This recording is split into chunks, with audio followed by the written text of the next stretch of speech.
Hey everyone, my name is Cynthia Rizkallah. I'm a labor and delivery suite registered nurse, doula and breastfeeding specialist. اليوم رح كون عم بعلمكم عن التتشية burping. بعرف هيدا السؤال ممكن كتير يكون عم بيجي على راسكم، كيف دشة؟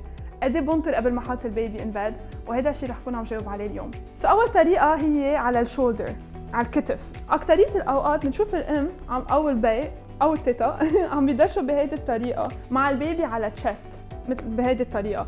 نحن بدنا نجرب قد ما فينا نعلي البيبي، يجي البيبي تشست كومبليتلي على الشولدر تبعنا أو تشن على الشولدر تبعنا، لأنه بهيدي الطريقة بنكون تشست وشولدر وأهين للبيبي يكون عم يتدشى. بحط إيدي على البط وإيد الثانية بحطها على بالنص ظهر البيبي، بعمل بهيدي الطريقة. أوكي؟ وبدكم تقووا قلبكم. أكترية الأوقات بشوف مامز دادز أند تيتا عم بيعملوا هيك ما لحسوا أو هيك على الخفيف، لا بدنا نقوي قلبنا قد ما فينا بهيدي الطريقة. بهيدي الطريقة بتقدروا تخلوا البيبي وتساعدوه إنه يكون عم بدشة.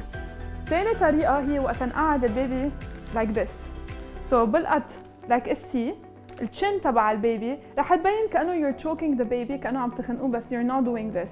So all you have to do is just put your fingers قدام دينين تبع البيبي، مش على الرقبة، قدام دينين البيبي.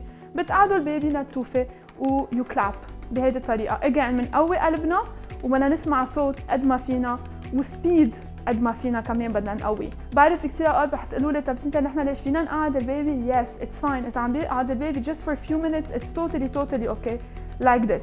هلا بكثير اوقات كمان في بيبيز ما بيدشوا، اوكي especially breastfed babies، لانه breastfed babies ما بيفك لهم هوا مثل البوتلز. اوكي اذا breastfed babies ما تدشوا، عاده اللي بنعمله بعد 10 دقائق لما نكون عم نجرب فينا نحط البيبي ان بيد، واذا حسيتوا انه البيبي عم بينقنق ومش ماشي حاله بترجعوا بتشيلوه.